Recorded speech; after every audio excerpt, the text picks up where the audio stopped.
Chilli powder, ಸಖತ್ ಖಾರ ಬಣ್ಣ ಮತ್ತು ರುಚಿ ಆಚಿ ಚಿಲ್ಲಿ ಪೌಡರ್. ಸರ್ಕಾರಿ ಶಾಲೆಯ ಜಾಗದ ವಿವಾದಕ್ಕೆ ವ್ಯಕ್ತಿಯೊಬ್ಬ ಕಿರಿಕ್ ಮಾಡಿದ್ದಾನೆ. ಹಾವೇರಿಯಲ್ಲಿ ಶಾಲೆಯ ಬಾಗಿಲಿಗೆ ಬೀಗ ಹಾಕಿದ್ದಾನೆ. ಸರ್ಕಾರಿ ಶಾಲೆಗೆ ಬೀಗ ಜಡಿದು ವ್ಯಕ್ತಿ ಇಲ್ಲಿ ಅನುಚಿತ ವರ್ತನೆಯನ್ನು ಮಾಡಿದ್ದಾನೆ. ಮಕ್ಕಳು ತರಗತಿಗಳಿಗೆ ಹಾಜರಾಗದಂತೆ ತಡೆದು, ಮಕ್ಕಳು ಶಾಲೆಗೆ ಹೋಗದಂತೆ ತಡೆದು ಉದ್ದಟತನ ಮೆರೆದಿದ್ದಾನೆ.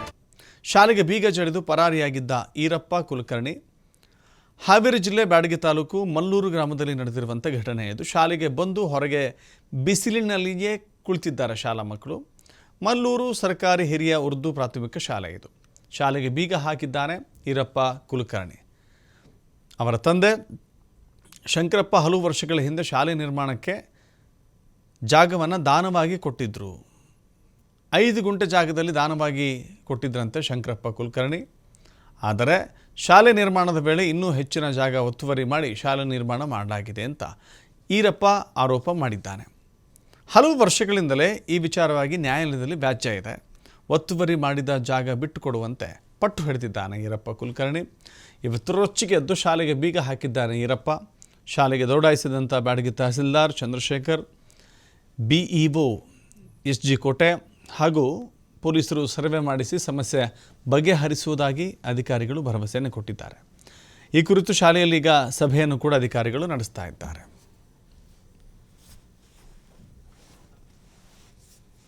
ಖರಾಬ್ ಅಂದ್ರೆ ಹಳ್ಳ ಕೆರಿ ಕಟ್ಟಿ ಇವಾಗ ಖರಾಬ್ ಅಂದ್ರೆ ಮಾಲೀಕರು ಅದ್ರಾಗ ಏನು ಕಣ ಕಟ್ಟಿ ಆದಾಯದ ಮಾಡ್ಕೊಳ ಸಾಗುವಳಿ ಮಾಡ್ಕೊಳಕ್ ಅವ್ರಿಗೆ. ಆದ್ರೆ ಗೌರ್ಮೆಂಟ್ಗೆ ಸಾಗುವಳಿ ಮಾಡಿದ್ವಿ ಸರ್. ಸಾಗುವಳಿ ಮಾಡಿದ್ವಿ. ಎಷ್ಟು ವರ್ಷ? 2006 ಮಟ್ಟ ನಾವು ಸಾಗುವಳಿ ಮಾಡಿದ್ವಿ. ಸತತ 3 ವರ್ಷ ಪಡ ಬಿಟ್ಟರೆ ಸರ್ಕಾರ 3 ವರ್ಷಕ್ಕಿಂತ ಬಿಟ್ಟೈತೆ. 3 ವರ್ಷದಿಂದ ಇಲ್ಲ ಕಟ್ಟಿ. ಈಗ ಎಷ್ಟು ವರ್ಷ ಆಯಿತು? 2006 ಸರ್ಕಾರ ಕಟ್ಟಿದ್ದಿಲ್ಲ. ನಮ್ಮಪ್ಪ ನಾವು ಅವಕಾಶ ಇಲ್ಲಿ ಅವಕಾಶ ಇಲ್ಲ. ಈಗ ಸರ್ಕಾರದಾಗಿರೋದ್ರಿಂದ ಅವಕಾಶ ಇಲ್ಲ. ನಿಮ್ಮ ಬೆಳೆ ಬೇಸಾಯ ಇತ್ತು ಅಂತಂದರೆ ನಾನು ಯೋಚನೆ ಮಾಡ್ಬೋದಿತ್ತು. ಎರಡನೇ ವಿಚಾರ, ಸರ್ಕಾರಿ ಕರ್ತವ್ಯಕ್ಕೆ ಅಡ್ಡಿಪಡಿಸ್ತಾ ಇದ್ದೀರಿ. ಇಷ್ಟೆಲ್ಲ ಜನರ ಕೆಲಸ ಹಾಳು ಮಾಡ್ತಾ ಇದ್ದೀರಾ.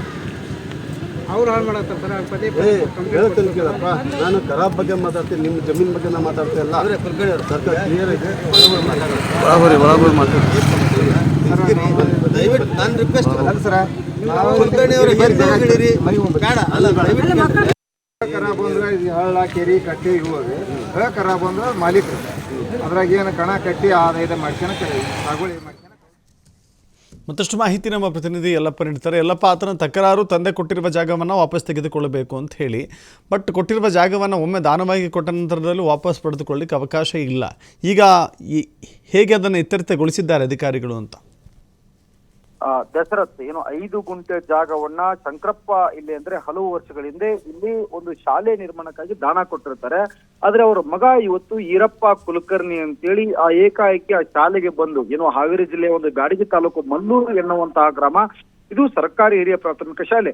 ಈ ಶಾಲೆ ಓದುತ್ತಿರುವಂತಹ ಮಕ್ಕಳಿಗೆ ಇಲ್ಲಿ ಅಂದ್ರೆ ಇವತ್ತು ತರಗತಿಗೆ ಹಾಜರಾಗದಂತೆ ತಡೆದು ಒಂದು ಉದ್ದಟತನವನ್ನ ಮಾಡಿದ್ದಾನೆ. ಇದಕ್ಕೆ ಮೂಲ ಕಾರಣ ಏನು ಅಂತಂದ್ರೆ, ತಂದೆ ಕೊಟ್ಟಂತಹ ದಾನದ ಜಾಗಕ್ಕೆ ಈಗ ಏನು ಮಗ ಏನು ಅಡ್ಡ ಹೊಡಿತಾ ಇದ್ದಾನೆ. ಅಂದ್ರೆ ಅಡ್ಡ ಅಂದ್ರೆ ಯಾವಾಗ ದಾಖಲೆಗಳ ಸಮೇತ ಇಲ್ಲಿ ಅಂದ್ರೆ ದಾಖಲೆಗಳನ್ನ ಸರಿಯಾಗಿ ದಾನ ಕೊಟ್ಟ ಸಮಯದಲ್ಲಿ ಆ ಶಾಲೆ ಇರ್ಬೋದು ಮತ್ತು ಅದರ ಜೊತೆಗೆ ಅವಾಗಿನ ಶಾಲೆ ಆಡಳಿತ ಮಂಡಳಿ ಅಂದ್ರೆ ನಾವೇನು SDMC ಅಂತೀವಿ, SDMC ಅದರ ಜೊತೆಗೆ ಇಲ್ಲಿ ಅಂದ್ರೆ BO ಮತ್ತು DDPI ಆ ಸಂಪಟ್ಟಿಗೆ ಒಂದು ದಾಖಲೆಗಳನ್ನ ಸರಿಯಾಗಿ ಮಾಡಿ ಇಟ್ಟುಕೊಂಡು ಇಲ್ಲಿ ಅಂತಂದ್ರೆ ಅದನ್ನ ಮುಂದುವರಿಸಬೇಕಾಗಿತ್ತು. ಆದ್ರೆ ದಾಖಲೆಗಳಲ್ಲಿ ಅವರು ದಾನ ಕೊಟ್ಟಿದ್ದನ್ನ ಬಿಟ್ರೆ ಇಲ್ಲಿ ಅಂದ್ರೆ ದಾನದ ಪತ್ರ ಬಿಟ್ರೆ ಮತ್ತೆ ಯಾವುದೇ ಪತ್ರಗಳು ಸಹ ಇಲ್ಲಿದ್ರೆ ಶಾಲೆಯ ಬಳಿ ಇಲ್ಲ. ಹೀಗಾಗಿ ಇದನ್ನ ಅರ್ಥಂತ ಏನು ಇವತ್ತು ಈರಪ್ಪ ಕುಲಕರ್ಣಿ ಏನಂದ್ರೆ ಒಂದು ಶಾಲೆಗೆ ಬೀಗ ಹಾಕುವಂತ ಕೆಲಸ ಮಾಡಿದ್ದೇನೆ.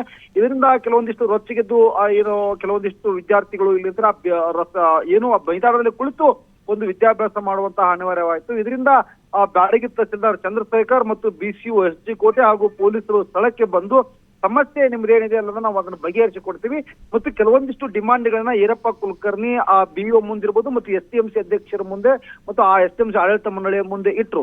ನಮಗೆ ಈ ರೀತಿಯ ಒಂದು ಹಲವು ವರ್ಷಗಳಿಂದ ನಾವು ಇದೇ ವಿಚಾರಕ್ಕಾಗಿ ಒಂದು ನ್ಯಾಯಾಲಯದಲ್ಲಿ ವ್ಯಾಜ್ಯ ಇದೆ. ವ್ಯಾಜ್ಯ ಇದ್ದಾಗ ನೀವು ಏಕಾಏಕಿ ಇಲ್ಲಿ ಅಂದ್ರೆ ಶಾಲೆಗಳನ್ನ ತೆರೆದ್ರೆ ಹೇಗೆ ಅನ್ನೋದು ಅವನ ಪ್ರಶ್ನೆ. ಆದ್ರೆ ವಿದ್ಯಾರ್ಥಿಗಳ ಭವಿಷ್ಯ ದೃಷ್ಟಿಯಿಂದ, ಯಾಕಂದ್ರೆ 100 ವಿದ್ಯಾರ್ಥಿಗಳ ಭವಿಷ್ಯ ಇವತ್ತು ಆ ಶಾಲೆ ಇಲ್ಲದೆ ಏಕಾಏಕಿ ಶಾಲೆಗೆ ಬೀಗ ಹಿಡಿದ್ರೆ ಆ ವಿದ್ಯಾರ್ಥಿಗಳ ಭವಿಷ್ಯ ಅತಂತ್ರವಾಗುತ್ತೆ ಮತ್ತು ಈಗ ಇಲ್ಲಂದ್ರೆ ವಿದ್ಯಾರ್ಥಿಗಳು ಎಲ್ಲಿ ಹೋಗಿ ವಿದ್ಯಾಭ್ಯಾಸ ಮಾಡಬೇಕು ಅನ್ನೋದು ಒಂದು ಪ್ರಶ್ನೆ. ಹೀಗಾಗಿ BO ಇರ್ಬೋದು ಮತ್ತು ಪೊಲೀಸ್ ಅಧಿಕಾರಿ